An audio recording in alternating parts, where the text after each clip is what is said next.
Po 3 latach zrozumiałem jedno. Albo zmienię w życiu wszystko, albo za długo nie pożyję. Pytam o koszty życia, tak. Przemyślenie takie. 1500 zł. A ty jesteś osobą odpowiedzialną za to, że tu mieszkam. Serio.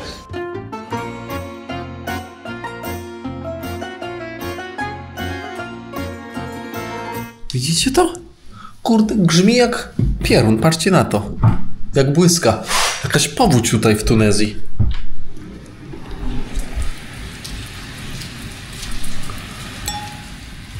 Co ja się wpakowałem, ty? To miało być idealne życie, podróżowanie, zwiedzanie. Ani coś takiego. Jak tu jest zimno. Jak ja nienawidzę deszczu. Jest nieporozumienie. Witam Państwa bardzo serdecznie z Bizarte.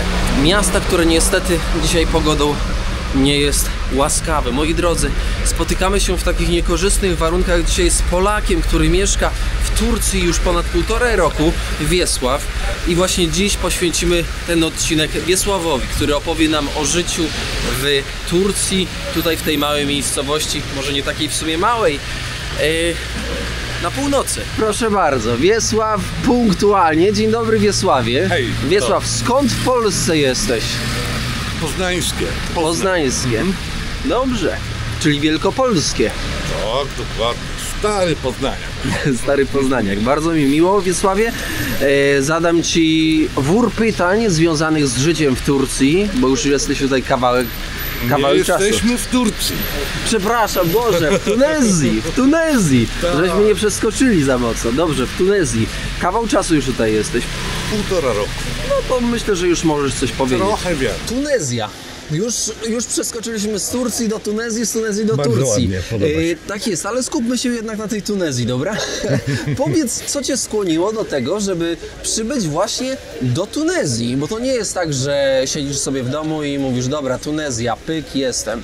Rzadka sprawa w naszej cywilizacji tej zachodniej. Po śmierci żony wpadłem w taką depresję. Po 3 latach zrozumiałem jedno. Albo zmienię w życiu wszystko, albo za długo nie pożyję. A później portal randkowy, tunezyjski. Poznałem tam żonę. No i Jesteś, czyli jednak miłość. dokładnie tak. Tak się udało. Czyli życie w sumie od taka sinusoida, od trudnych momentów po takie, powiedziałbym, no radosne, bo masz teraz nową żonę, masz nowe życie. Można powiedzieć, że w Tunezji masz nowe życie? Oczywiście, to jest to, co postawiło mnie na nogi, to jest to, co dało mi tego wiatru w żagle. Znowu mi się chce żyć. To jest najważniejsze. Ludzie, mentalność tutaj pomogła się wyrwać z depresji? Dobrze wiesz, ludzie tutaj są przyjaźni. Bardzo przyjaźni. Przynajmniej ci, z którymi nie masz zbyt bliskich kontaktów, bo jak to wygląda w realu, gdyż znajdziesz prawdziwych niby przyjaciół, to też nie wiadomo do końca. Są różne głosy. Oni potrafią być, tak jak chyba ludzie wszędzie na świecie, też podli, ale normalne kontakty, takie na co dzień, jak mam znajomych w sklepach, gdzieś tu na słuku, to jest przemiłe, przecudne, naprawdę. Czy można Europie. powiedzieć, że Tunezyjczycy są narodem opiekuńczym? Zaopiekowali się tobą trochę mentalnie? Poczułeś to? Kwestia tego, jak tutaj pojmowana jest rodzina. Rodzina jest wszystkim, tym dobrem najwyższym. Mam tutaj siostry, mam braci. Naprawdę jest pięknie. Czyli rodzina twojej żony, tak, aktualnej przyjęła mnie jak swojego i jestem po prostu ich w tej chwili. Znaczy ostatnio był w 84. 84 śnieg był. Tak, i wszyscy wspominają to do tej pory. Ja pierdzielę, chowamy się. Słuchaj, to ogólnie ta zima to wygląda właśnie w ten sposób, że to jest deszcz za deszczem? Tak, i wiatry. Tuż przed twoim przyjazdem Był tutaj szalony huragan. Wiało w porywach do 150. Takie coś się wydarzyło. No. Była holowana z Gibraltaru platforma wiertnicza, ta do ropy, do Turcji. 2 holowniki nie dały Do Tunezji. rady. Do Turcji. Do Turcji? Do Turcji, tak. I 2 holowniki nie dały rady. Ten huragan wyrzucił tą platformę na brzeg 8 km chyba od Bizerty. Wczoraj wysłałeś zdjęcie z Tunisu, ze stolicy. Tam to się podziało. To znaczy, to się Powódź dzieje wręcz. zwykle przy takich poważnych opadach w miejscach, gdzie są duże spadki wysokości. Z gór, jak spływa woda, tworzą się potężne powodzie. Kanalizacje są tutaj mało drożne i bardzo często w Medinach po prostu płynie rzeka, jak pada tak mocno. Dzisiaj nie mają w Wiesławie lekkiego życia sprzedawcy tutaj na bazarze. Zimą nie. Zimą nie. Jednak twoja robota jest wygodniejsza, bo jesteś tutaj nauczycielem w Tunezji, nie? W tunezyjskiej szkole. Tak, dokładnie. Uczę języka polskiego. Bazar. Co tutaj nam się rzuca w oczy w Wiesławie? Opowiedz nam trochę, co tutaj widzimy. Chyba to jest dobro Tunezji, co? Tutaj jest to, co najważniejsze do życia. Stale tutaj kupujemy. Warzywa, owoce. Na co chcę zwrócić uwagę? Ceny. Pokaż cenę, Tomku. Ceny 3000 dinarów za Nie. kilogram? Nie. Nie, 3. Uważaj. To jest 3 dinary. 3 dinary. Ale dlaczego te 3 zera? Dinar nie dzieli się na 100, tylko na 1000. Tą mniejszą jednostką jest milim. Od 1/1000. Czemu oni sobie tak utrudniają? Taką walutę wprowadzili już tutaj Francuzi, gdy byli. To jest kwestia tradycji tej walutowej. Ponad 150 lat tradycji. Milim kiedyś to było dużo. Czyli 3 dinary 3 dinary za ile? Za za kilogram? kilogram, tak. To jest jakieś 3 z kawałki, 3 zł 50 groszy? 4 złote 4 zł, nie? Ojejku, to jest taniocha. Celem. Wiesławie, co najczęściej kupujesz, jak przychodzisz? Oczywiście zwykłości, ziemniaki, pomidory, paprykę. Pięknie to wygląda. Dużo ziół kupujemy. Przypraw. Przyprawy? Tak, to Podejdźmy jest- to może, jest podstawa. poszukajmy. Kolory tych warzyw nie są takie oczywiste, takie jak my znamy, prawda? Marchew jest wyraźnie czerwona, nie pomarańczowa. A to prawda. Zauważcie. Coś w tym jest. Idziemy dalej, na dział przypraw. Proszę zobaczyć, jakie piękne mięso. 38 dinarów, ponad 40 zł. W Polsce nieosiągalna cena. Cena i jakość. I Tutaj jakość. to jest zdrowe, naturalne. To nie jest pędzone sztucznie, pompowane chemią. Wszystko zdrowe. No właśnie.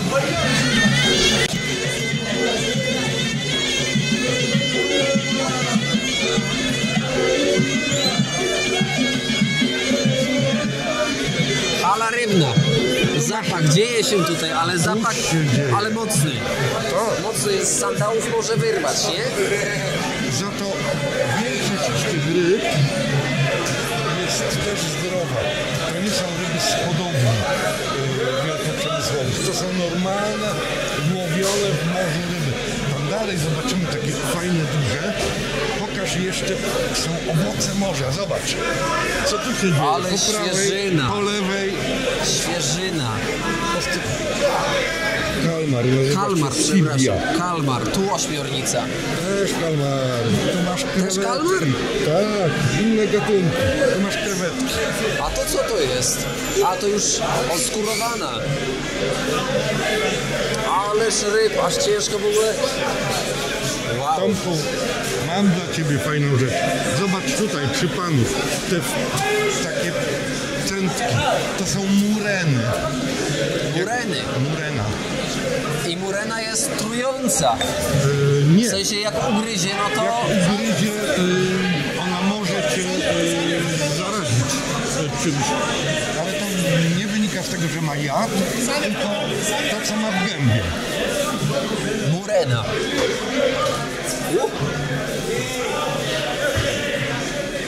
Słuchajcie, aż mnie wzdrygnęło, że tak powiem. Ale paleta kolorów. Są rekiny. W Morzu Śródziemnym żyje 60 gatunków rekinów.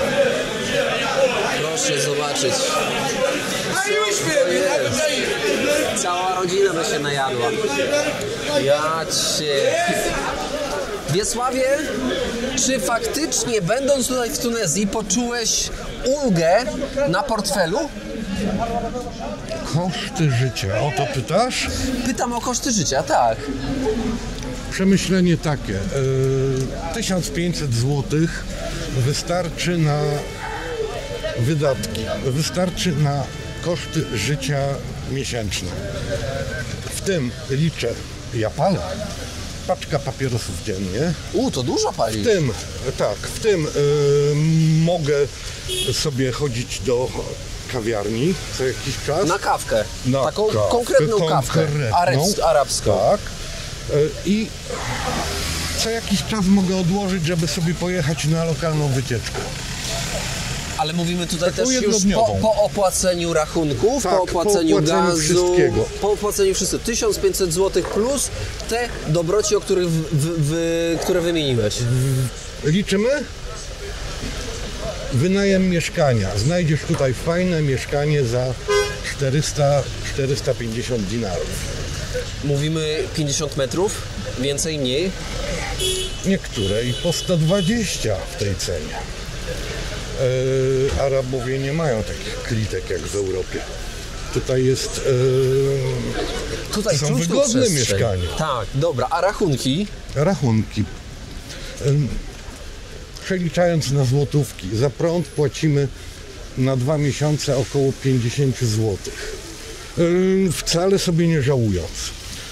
Wielka lodówa, stale telewizor, stale komputer, często chodzi piekarnik.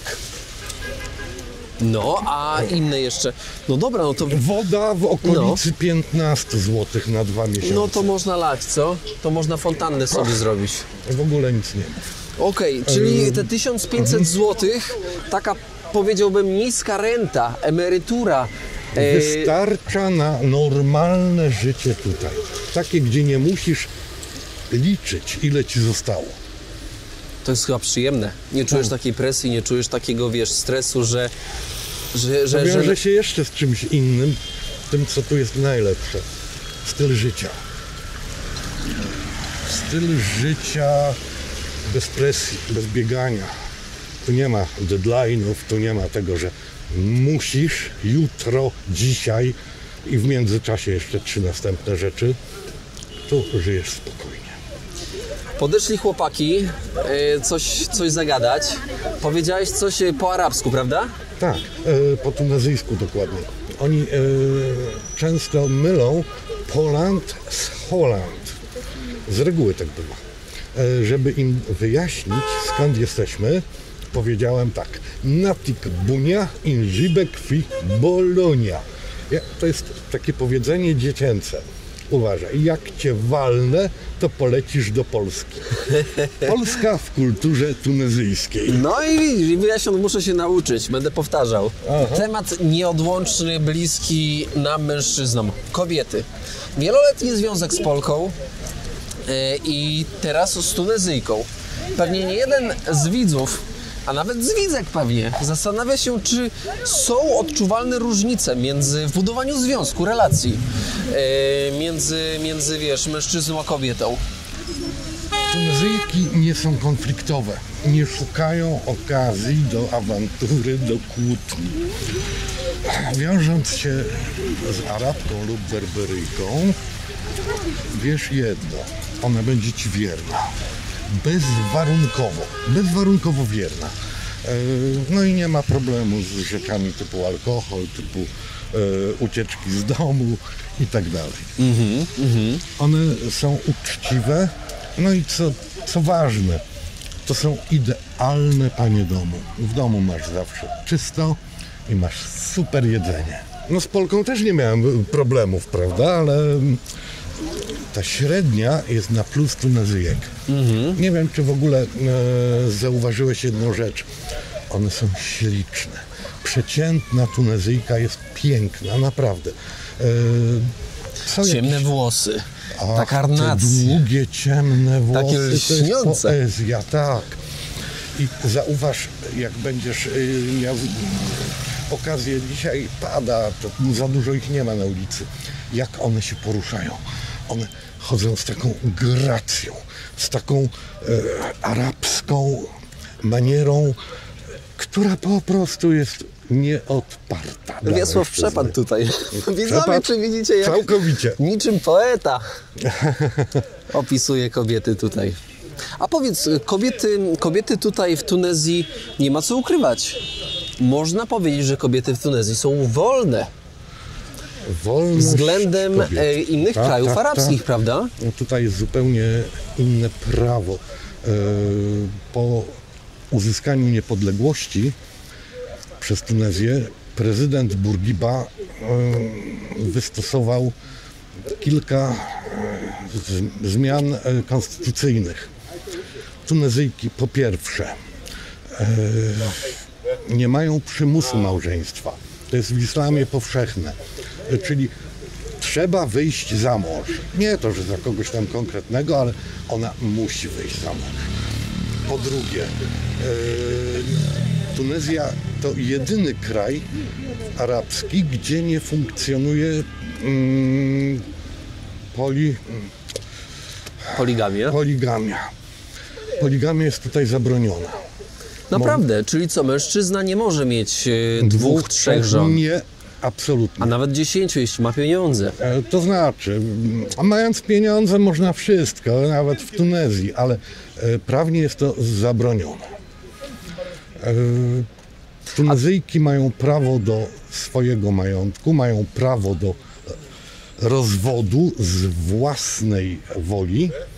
Tego też nie ma gdzie indziej. Nawet w Algierii. Wiele praw jest naprawdę na ich plus. O! No. Właśnie. You have food, Oh, so you the food. without food is hard. It's hard. Słuchaj, a co jeszcze z kobietami? Co jeszcze z kobietami byś powiedział? Bo Do czego mają prawo jako jedyne w tych krajach arabskich? Wszędzie kobieta muzułmanka musi wyjść za mąż za muzułmanina. Tu nie. Tutaj jest dowolność. Wszędzie, we wszystkich krajach mężczyzna może wiązać się z kobietą dowolnego wyznania, a kobieta musi wychodzić za muzułmanina. Tylko i wyłącznie. Tutaj to jest zniesione konstytucyjnie. A jak jest w takim razie z religią? Jeżeli, wiesz, kobieta Tunezyjka wybiera sobie, załóżmy, Polaka i wtedy na przykład pojawiają się dzieci, to już jest wybór ich? To jest chyba kwestia dogadania się wzajemnego. I tutaj nic nie determinuje poza tym dogadaniem. Tu jesteśmy w porcie. Stary port w Bizercie.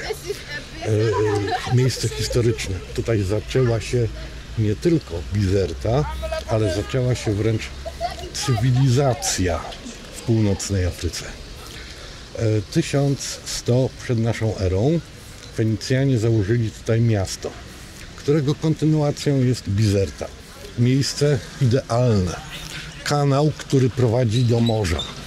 500 metrów dalej drugi kanał prowadzący na wielkie, przepiękne jezioro Bizerta. Jezioro Bizerta jest trochę większe od Śniardw polskich. Zaraz obok jest następne, drugie, też większe niż Śniardwy. Taka maleńka Tunezja, a ma takie wielkie. Turystów latem dużo. Teraz nie ma dużo w Tunezja Bizercie? nie jest takim turystycznym miejscem jak miasta na południu. Monastyr, Hamamet czy Sus. Tutaj turystów dociera niewielu. Docierają z reguły Francuzi, Rosjanie, Serbowie i Włosi. Tych jest najwięcej. Polaków troszkę też jest, Czy ale fakt niewiele. bycia tutaj turystów sprawia, że lokalni częściej oszukują? Tutaj? Czujesz, że cię na czymś próbują To ukręcić? południe, to turystyczne południe jest pod tym względem kompletnie inne. Tutaj na Suchu masz ceny stałe, niepodlegające targowaniu. Nie rzucają cen w kosmos i liczą, że uda się kilkakrotnie przebić. Tutaj masz stałą, realną cenę. Jak w Bizercie próbujesz się targować, to bywa i tak, że sprzedawca ci mówi spadaj, nie chcę ci sprzedać. A to tak prawda, mi wczoraj doładowania nie chciał sprzedać. Ja mówię, że chcę za 30 dinarów doładowanie. Aha, On mówi nie sprzedam ci. tak, tak. Ja mówię czemu? On mówi nie. Ja mówię dobra, na razie. To po prostu musisz ten lokalny koloryt trochę poznać. To jest inaczej. Bizerta jest uważana za najbardziej europejskie miasto, najbardziej europejskiego, arabskiego kraju na świecie, czyli Tunezji. Śmieci, wszędobylskie śmieci. To jest chyba charakterystyczne dla Arabów, bo niezależnie gdzie, czy Afryka Północna, czy wiesz, czy Bliski Wschód, Dokładnie czy tak. dalej, to... Ale też powiedzmy sobie prawdę, jeśli pojedziemy na południe Włoch, mamy to samo. A to prawda. A to prawda. A są jeszcze jakieś takie rzeczy, aspekty, które cię, że tak powiem, wkurzają, wyrywają z butów, będąc tutaj w Tunezji, z czym się po prostu nie godzisz? My staramy się żyć spokojnie, swobodnie, także nie wchodzimy w sytuacje konfliktowe, żadne. Nie zdarzyło mi się, żeby ktoś próbował mnie oszukać, wręcz dokładnie odwrotnie. Wchodzę do sklepu, widzę, że oni chcą pomóc. Tak sami od siebie, nie dlatego, że jestem Europejczykiem, tylko dlatego, że oni tacy są. Tunezja. Niepodległość uzyskuje w 56, Tak, dokładnie. ale Bizerte wciąż nie jest niepodległe. Francuzi trzymają Bizertę. Bizerta jest najważniejszą bazą wojenną Francji po Toulonie w całym basenie Morza Śródziemnego. Kluczowa baza do panowania nad Morzem Śródziemnym. Tutaj były stocznie marynarki wojennej, baza marynarki wojennej, potężne lotniska wykorzystywane do dzisiaj. Garnizon, w którym stacjonowały na przykład jednostki powietrzno-desantowe, które w 1963 broniły Bizerty przed Tunezyjczykami. Można powiedzieć, że taka trochę Wenecja. Czyż nie? Klimat tutaj, jeszcze jak pływają łodzie rybackie albo wycieczkowe na morze, dokładnie Wenecja. To jest nazywane przez wielu ludzi Wenecja północy. W Algierii pytaliście się nawzajem z Hanią, skąd się wzięła tutaj pizza. Wszędzie w Afryce Północnej było zawsze mnóstwo Włochów. Gdybyśmy odwiedzili cmentarz chrześcijański w Bizercie, zobaczyłbyś ogromne mrowie grobowców włoskich. Oni zawsze tutaj zjeżdżali, a daleko nie mają. Z brzegu tunezyjskiego spokojnie zobaczysz Sycylię, zobaczysz Pantelerię. To nie jest tak, że to jest kraj gdzieś za horyzontem. Wiesławie, kiedy turyści przyjeżdżają do Tunezji, mają się czego obawiać? Tak, no jak najbardziej.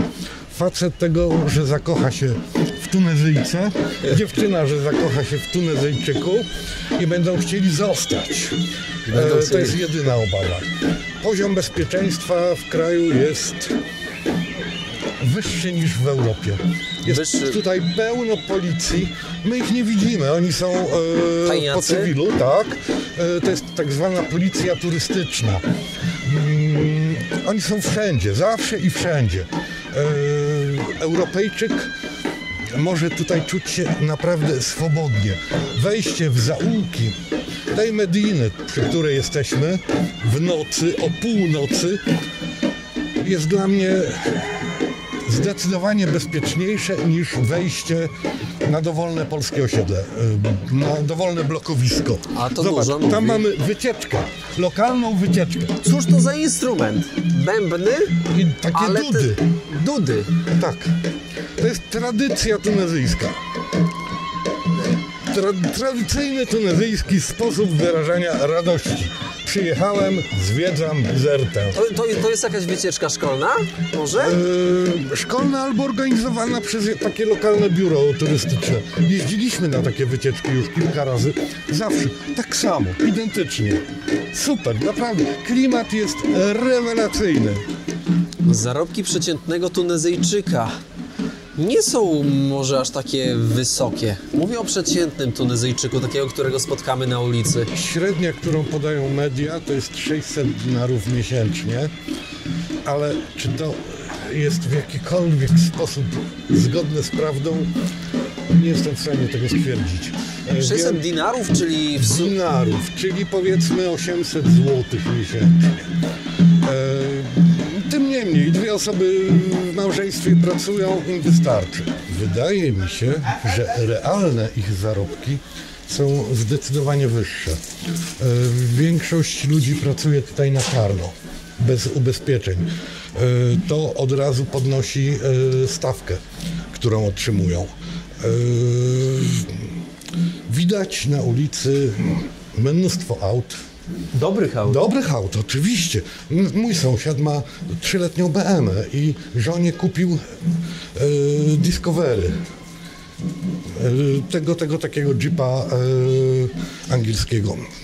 Wiesławie, czyli można powiedzieć, że posiadanie auta, dobrego auta stanowi o statusie danej rodziny? Zbyt wielu ludzi ma tutaj samochód, chyba że mówimy o autach nowych. To rzeczywiście jest tutaj drogie.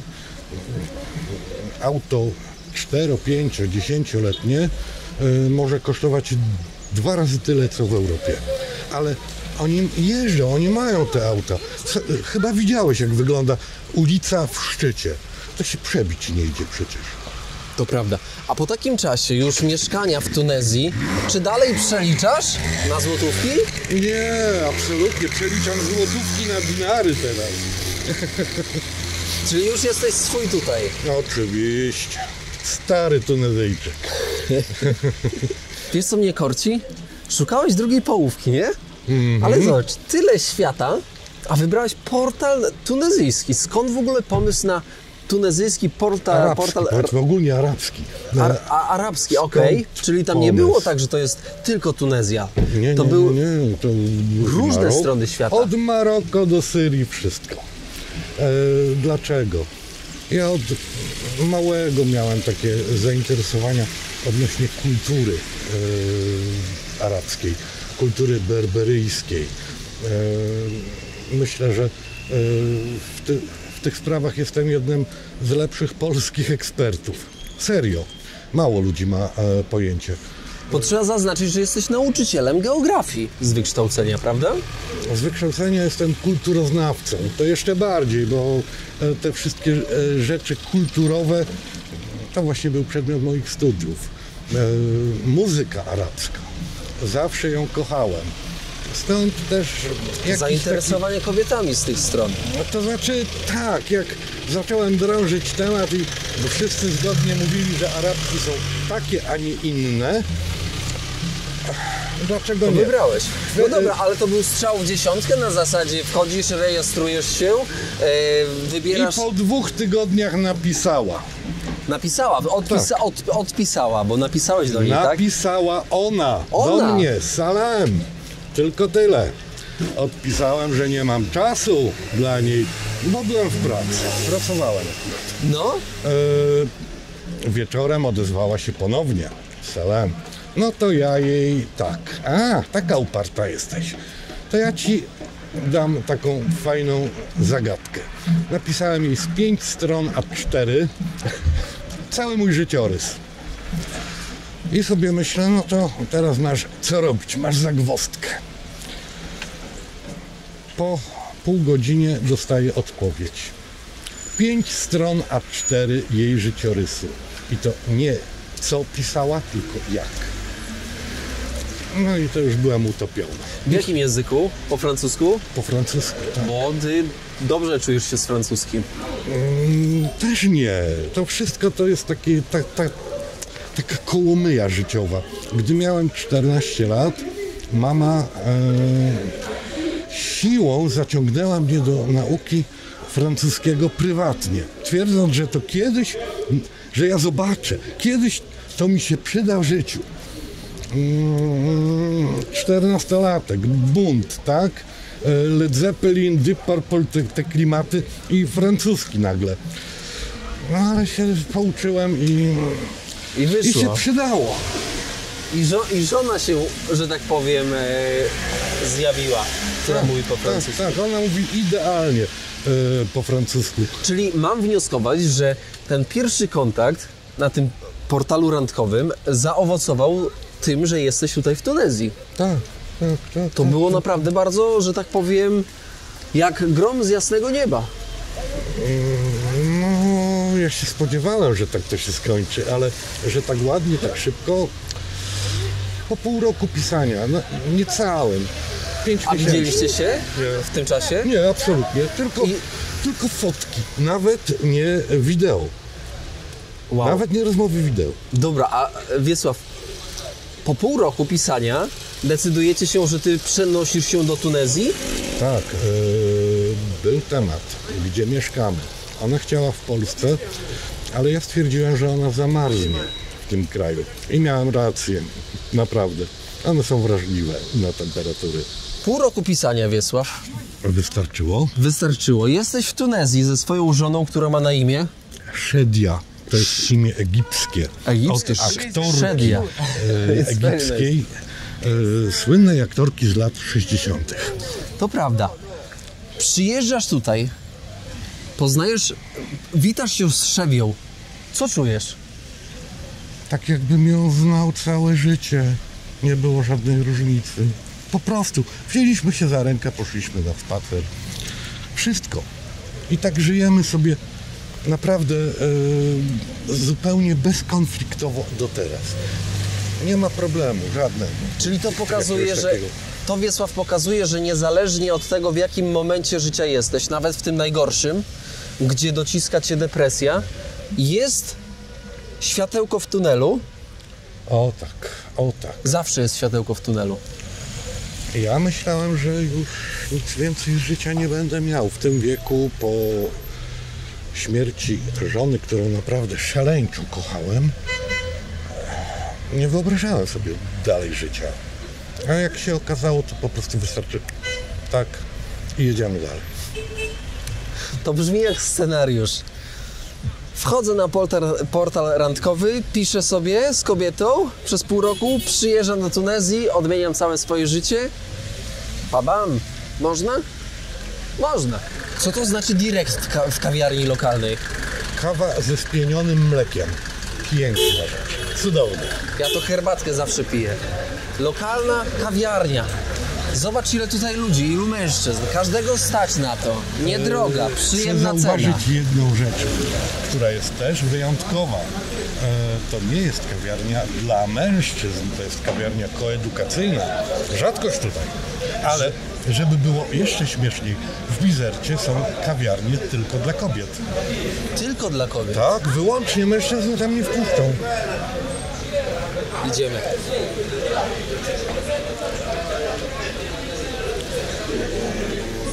Wystrój jest, no, trzeba zaznaczyć, że mistrzostwo świata. ZUS Direct. No, for me, kawa, herbata. No, Idę Bo sprostować. tutaj jak kawę wypiję, to mnie tutaj, wiecie, pozamiata. Zobaczcie, jak tutaj. Un direct in thé. Il y a du thé baklewa ici? No, okej. Ty, Wiesław, to jest ten klimat. papierosy, ale papierosy pali się tutaj Na wszędzie. potęgę, może dlatego, że one nie mają takich cen jak w Polsce. Ile kosztuje paczka? Niecałe 3 zł, te, które ja kupuję. 3 złote, a w Polsce chyba 23. Nie? Coś takiego. Jakoś tak to jest. Słuchaj, to ty tutaj bogacz jesteś, można powiedzieć trochę. Przeliczając na papierosy jestem miliarderem, ale przeliczając na samochody jestem biedakiem. Ale gorąca. No, musi Gorąca to znaczy dobra. Musi Direkt. być gorąca. Kawa z mlekiem. Tak. Kawa z mlekiem. Często przychodzisz do takich kawiarenek? Ja najbardziej lubię kawę w domu. Tą, którą zaparzy żona. Robi to bezbłędnie. Po arabsku oczywiście. Nie wrzucając troszkę proszku i zalewając wrzętą. To się gotuje. Ma inny smak. W ogóle cała żywność, wszystko ma tutaj inny smak. Ja pamiętam smaki warzyw, owoców, mięsa, takie jakie były za komuny. Teraz wszystko smakuje tak samo. Jabłko tak jak gruszka. No tak. Tu są te różnice, takie jak kiedyś w Europie. Tutaj sobie usiądźmy na dworze. Słoneczko wyszło. O, takiego pogłosu nie ma. Bezpieczeństwo turystów, Polaków, którzy przyjeżdżają do Tunezji i boją się wychylić nosa z kurortu. Co byś powiedział? Czy mają ku temu rozsądne argumenty, żeby siedzieć w kurortach, że jest tak źle, strasznie? Czemu się boją? Czego? Boją się, bo takie są stereotypy w Polsce. To jest jedyny powód. Tunezja jest naprawdę bardzo bezpieczna, a o turystów to tutaj się dba bardziej niż o swoich. Co skrzyżowanie, patrol z bronią długą, co kilkanaście kilometrów na autostradzie kontrola, też policjanci uzbrojeni w długą broń i po prostu wyrywkowo kontrolują pojazdy. Mi się zdarzało być kontrolowanym może 15 razy przez te 1,5 roku. Na mieście z kolei nie. Jak idziesz, zachowujesz się normalnie, nikt się nie przyczepi. Czyli co, jak przyjeżdżasz do Tunezji, to warto wychylić nosa i liznąć tego lokalnego klimatu, nie? Tunezja to jest kraj absolutnie niewykorzystany turystycznie. Wycieczki, jakie oferują biura turystyczne w hotelach, pokazują nawet nie promil tego, co Tunezja jest w stanie zaoferować. Tunezja ma jedne, moim zdaniem, z najpiękniejszych gór na świecie. Te widoki są naprawdę przepiękne. Jest taki spokój, który wchodzisz gdzieś tam na górę, emanuje spokój. Przepiękne obrazy. Co jest istotne? Zabytki od kultury megalitycznej, czyli sprzed 10 000 lat, poprzez zabytki fenickie, rzymskie, no i te najwcześniejsze arabskie. Tu jest naprawdę co oglądać. Ale to trzeba wiadomości zdobywać samemu. Życie pokazuje, że nic nie dzieje się bez przypadku. Absolutnie I nie. Wiesław, jesteś widzem kanału od dłuższego czasu. Tak, a ty jesteś osobą odpowiedzialną za to, że tu mieszkam. Serio.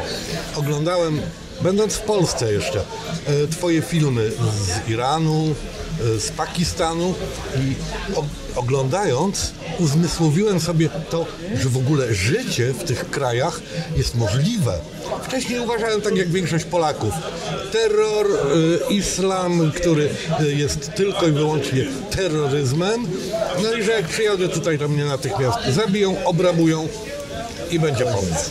Czyli co? Czyli ja jestem trochę ojcem twojej tunezyjskiej przygody. Dokładnie. Dlatego też pisałem do ciebie, widząc, że jesteś w Algierii, pisałem.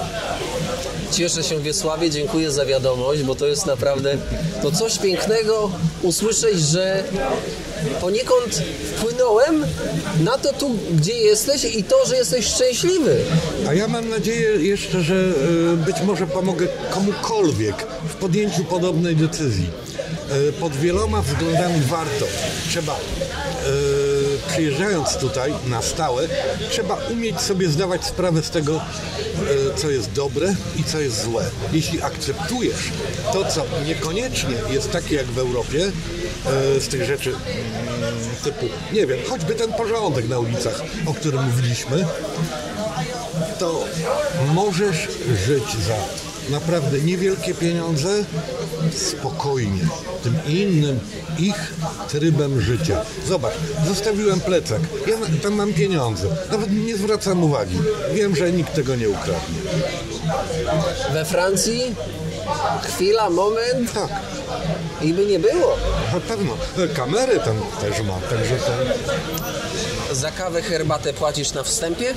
nie bierzesz? płacimy, kiedy nam wygodnie, podczas odejścia, ale płacimy kelnerowi, który tutaj obsługuje. Ten, który nam przyniósł stolik i kawę, herbatę. To czekamy na pana. Jest. Dobra, to jedziemy. Salam, monsieur. L'église russe. Vous connaissez? L'église russe. Là-bas. Oho. Tak dobrze sobie tutaj ten. A myślisz, że cię nie okręci? Zobacz, Sceną? włączył ładnie licznik. Mamy 900 milionów, tak? Jest Elegancko. litr na razie. Hey, ma femme tunisien, mais c'est mon ami de Pologne. Mhm. Ty, Wiesław, to ty dobry jesteś po francusku. Słuchaj, przecież ja codziennie gadam z nią. Tylko po francusku gadamy. A, widzisz, no to tak... Wtrącamy sobie na razie. Ona jakieś tam słowa polskie, ja arabskie i tak jakoś po kolei sobie dajemy radę. Idzie. No widzisz, czyli związek z partnerką tunezyjską może zaowocować też językiem arabskim Jak w przyszłości. najbardziej. Muszę się tego nauczyć. Chcąc mieszkać tutaj jest łatwiej, chociaż 90% ludzi chyba kuma francuski, młodzież angielski. A widzisz, ale na przykład w Algierii powiem ci, że mało kto zna, znaczy mało kto. Częściej spotykało się ludzi, którzy mówili po arabsku, niż ludzi, którzy mówili po francusku. Naprawdę, powiem ci, że ten francuski to tak kulał. Ten Może arabski Tunezyjczycy mocno. są bardziej zakochani we Francji. Może to trochę czyni. Tutaj widzę kanał przed nami. Cóż to za kanał? Łączący morze z portem i dalej z jeziorem Bizerta. Zobacz, tu mamy most zwodzony, który przepuszcza statki. Strasznie zatłoczony, dlatego w tej chwili trwają prace przy budowie nowego mostu, który jest inwestycją chińską. Chińczycy. Tak. Chińczycy mocno w Afrykę wchodzą, ale tutaj tak często nie widać ich. Tutaj po prostu inwestują, tutaj zarabiają w Tunezji. Ale i Rosjanie się tutaj pokazują. Kilka dni temu była wielka debata w Tunezji po manewrach rosyjskiej fregaty rakietowej przy brzegach Tunezji. Nabroili coś? Nie, ale oni się boją. Tunezyjczycy się boją. Tak. Ale mają Tunezyjczycy całkiem- chcą być niezależni. Okej. Boją się zależności. Boją się zależności, ale mają całkiem dobre wojsko. Armia tunezyjska jest na wysokim poziomie. Ta ich flota, choć nie jest wielka, też jest bardzo sprawna. Tutaj w Bizercie to widać na co dzień. Oni tutaj mają główne bazy. A czy w Tunezji jest przymus odbycia służby? Tak. Ile to trwa? Rok? 2? 2,5 roku. 2,5 roku. Co o tym myślisz w ogóle? To wartościowa sprawa, czy jednak to trochę takie, wiesz... Tomek, to jest przymus. To jest przymus, W demokracji przymusów nie powinno być, ale ja jestem wychowany za komuny. Wtedy wszyscy chodzili do wojska. Dla mnie to norma. Ciekawe, co widzowie na to. Dajcie znać w komentarzach, co myślicie o obowiązkowej służbie wojskowej. Cerkiew Brama Świętego zamknięta. Aleksandra Zobaczymy. Nevskiego. Cerkiew prawosławna, rzecz jasna.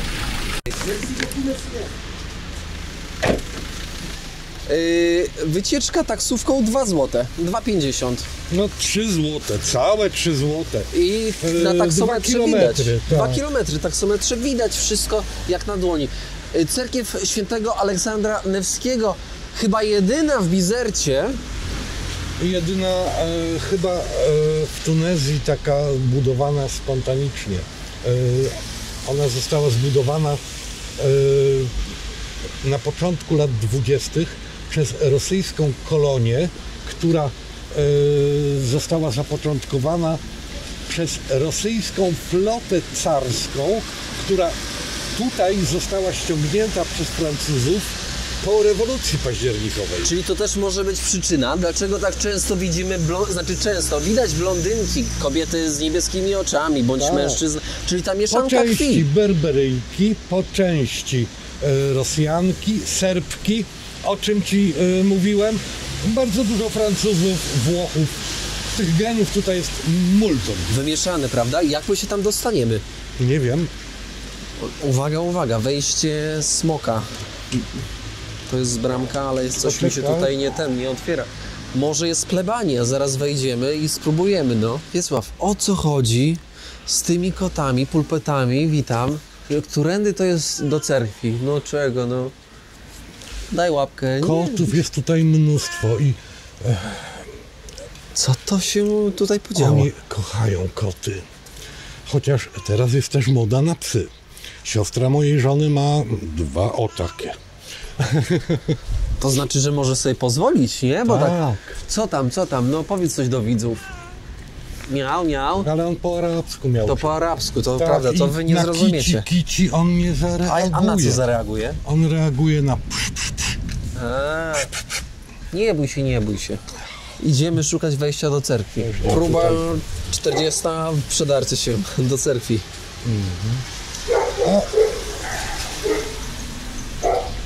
Ja już tutaj bym odchodził, a tutaj Wiesław mówi, że może kobieta, która zakłada chustę, więc dłużej trzeba poczekać. Zachowajmy cierpliwość, chcąc się dokądś dostać. Kobieta z reguły nie wyjdzie z odkrytą głową. Najpierw założy chustę. Lokalni myślisz, że nie będą wiedzieć, co tu się dzieje z cerkwią? Nie, absolutnie. Oni nie są zainteresowani historią, a po drugie, dla każdego muzułmanina to jest haram, zabronione. Zabronione. Tak. Innowierca. Dokładnie, chociaż wycieczki szkolne na przykład tutaj przyjeżdżają z Tunisu, z innych miast. Zwiedzają też muzeum, które jest przy cerkwi, które chętnie bym sam zobaczył. Nie byłem jeszcze tu. Nie odpuszczajmy, spróbujmy jeszcze tutaj pokręcić się. Pan niestety, pomimo wielkich chęci, nie mówił po francusku, tylko arabski. Tylko Starsi- arabski. Może tak, mniej wykształceni ludzie nie znają języka. Oni go mieli w szkole, ale pewno mieli same jedynki. No, pani A, tutaj mówi, że nam pomoże trochę. Merci beaucoup. A, tutaj. No, zobaczymy, czy się uda. O, merci beaucoup. Przyszła, przyprowadziła, pokazała. Tak, oderwaliśmy ją, tak jak widać Od roboty. gotowania, Tak. Wiesławie powiem, że jesteśmy szczęściarzami. Jesteśmy szczęściarzami, dlatego że trafiliśmy na dobrych ludzi. Tak jak tutaj się zawsze trafia. Ta pani, która nas pokierowała, pani jak grzecznie nas przyjęła. Tak Pięknie. jest. Wejdziemy teraz do środka cerkwi. Zobaczymy przybytek prawosławny, moi drodzy, w kraju Ja znаю muzułmańskim. всю historię. Wiesławie, cóż to za tablica? To jest tablica upamiętniająca pobyt rosyjskiej floty carskiej po I wojnie światowej w Bizercie. Mamy tutaj spis okrętów wojennych, które wchodziły w skład eskadry, która przywiozła tutaj niemal 10 000 ludzi. Oni tu mieszkali przez wiele lat. Część tej kolonii rosyjskiej mieszka tutaj do tej pory.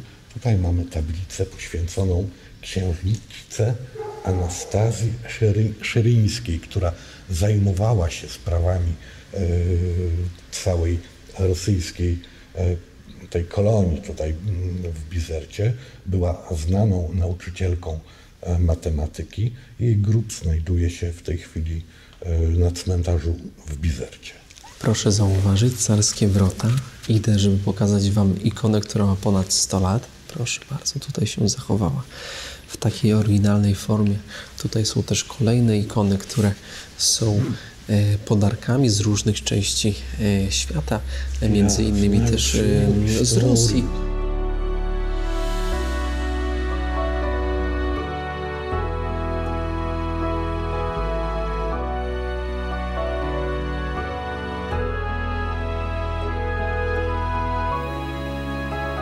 Tutaj zobacz, też zdarzają się, tak jak tutaj podpytaliśmy panią, akty wandalizmu niestety. Było włamanie do cerkwi.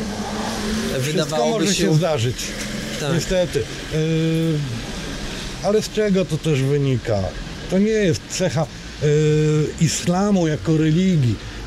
Islam nawołuje do współpracy, a nie do przemocy. No, takie rzeczy się zdarzają. Ale z drugiej strony, w Bizercie pije się bardzo dużo wina i piwa. I czasami brakuje pieniędzy. No i przyszli tutaj, faktycznie zabrali pieniądze na szczęście. Tak. Ikon nie ruszyli, krzyży, więc wzięli pieniądze z tych jałmużny, które się zostawia w świątyni. No i na szczęście nic takiego bardziej poważniejszego. Tutaj pani jeszcze nas zaprasza do muzeum, więc będziemy mieć niebywałą okazję zobaczyć nieco więcej niż ogólnie można zobaczyć. Ależ zobaczcie, jakie piękne fotografie. Zaraz tutaj To pani nam jest będzie... cała historia tej rosyjskiej kolonii w Bizercie od 20 roku, 1920. Zwróć uwagę na to duże foto. To jest Anastazja. księżniczka Anastazja syryjska, a tam wyżej jest bodaj głównodowodzący floty carskiej. Ale zdjęcia.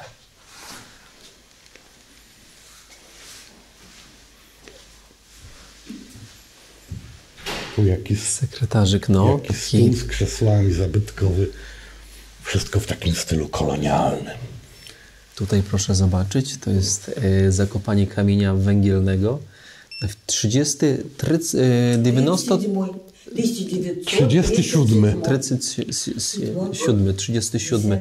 Tak jest zamurowanie kamienia węgielnego. Zobaczcie, ile ludzi. Czy mamy tutaj w tej historii eskadry rosyjskiej też polski, że tak powiem, polskość? Akcent Tak, polski. oczywiście. Te czasy, I wojna światowa, we flocie rosyjskiej służyli również Polacy, polscy oficerowie, polscy marynarze.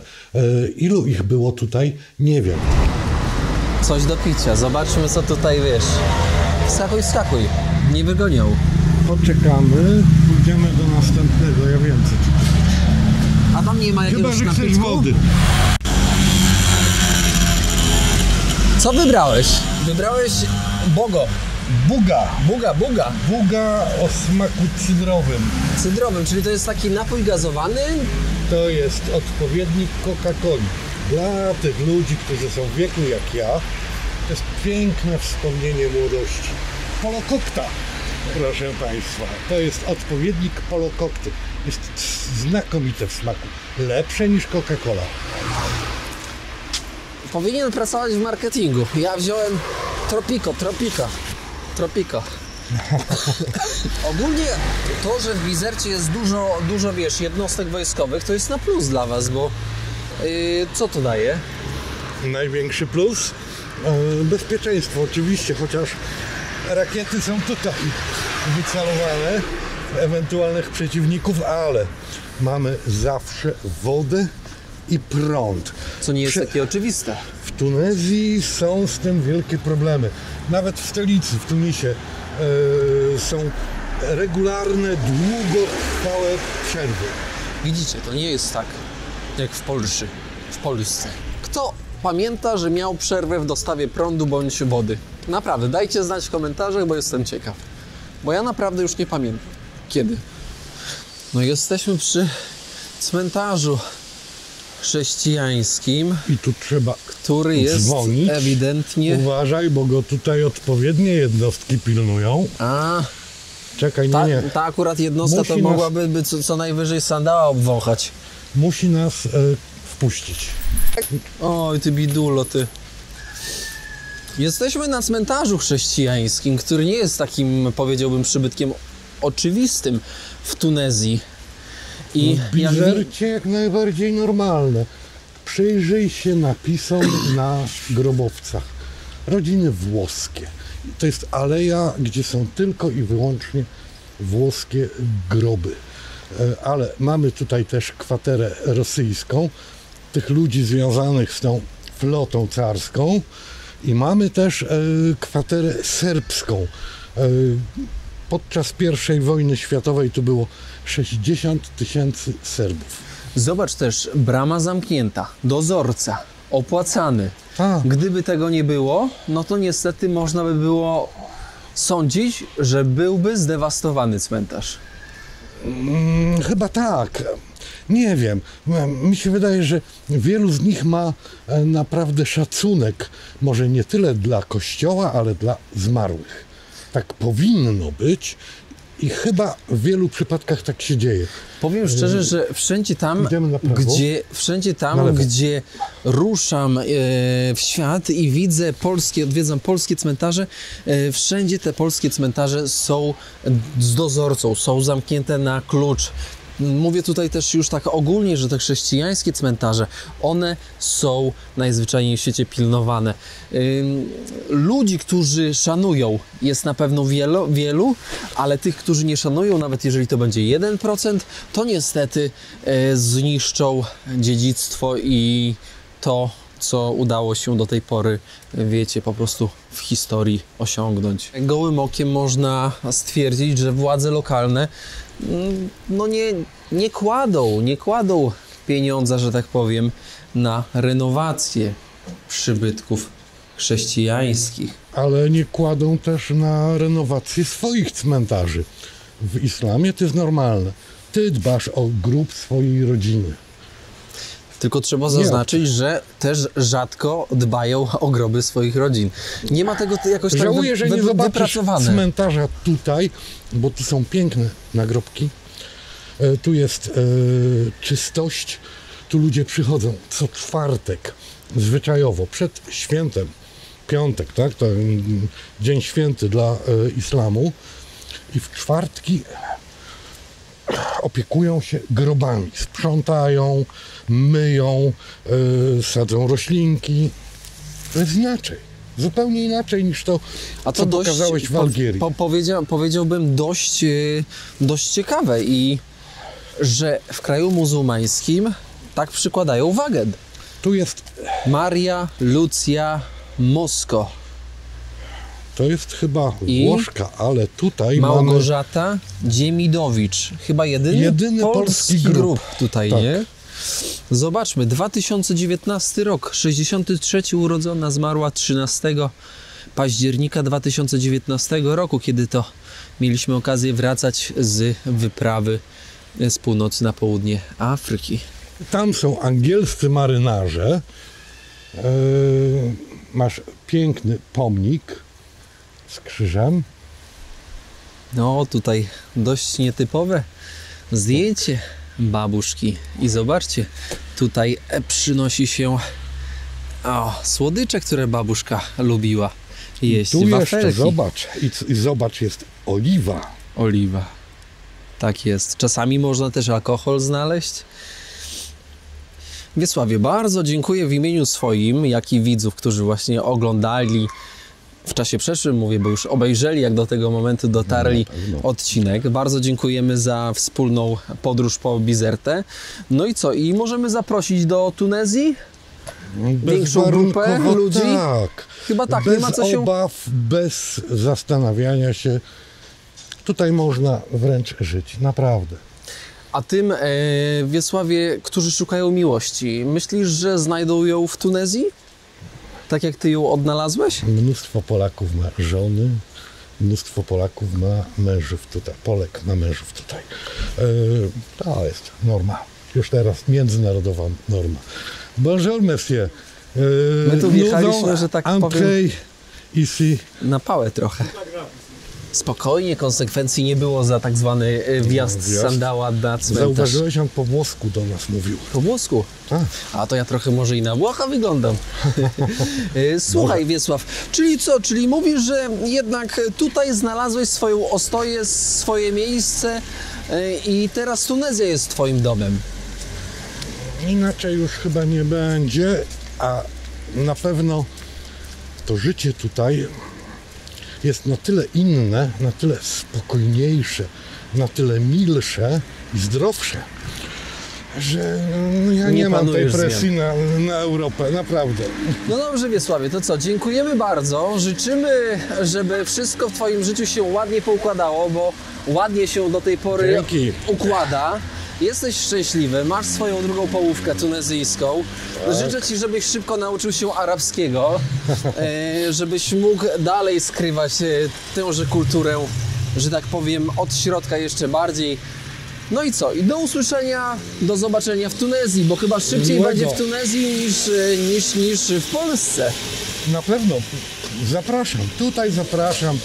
Jeśli ktoś chce, może pisać do mnie, podasz chyba tego mojego face'a. Jeśli nie ma problemu. będziesz chciał, to mogę to zrobić. Wiem, że można spotkać się z hejtem, ale Hejtu, zostawmy moi to. drodzy, szanowni państwo, z mojej strony również bardzo dziękuję. Pamiętajcie o tym, żeby zostawić łapeczkę, komentarz i rzecz jasna podać odcinek do wszystkich z rodziny. I pamiętajcie, dużo życzliwości w komentarzach, bo Wiesław poświęcił nam swój czas, podzielił się swoją wiedzą i tym, co do tej pory mógł doświadczyć właśnie tutaj, w Tunezji. A wy, moi drodzy, dzięki temu wiecie, jaki jest świat daleko od was. Kłaniam się nisko. Jeszcze raz, Wiesławie, bardzo dziękuję. Wszystkiego dobrego, moi Powodzenia drodzy. wszystkim. Tak jest. Do usłyszenia, do zobaczenia w kolejnym odcinku. Czołem!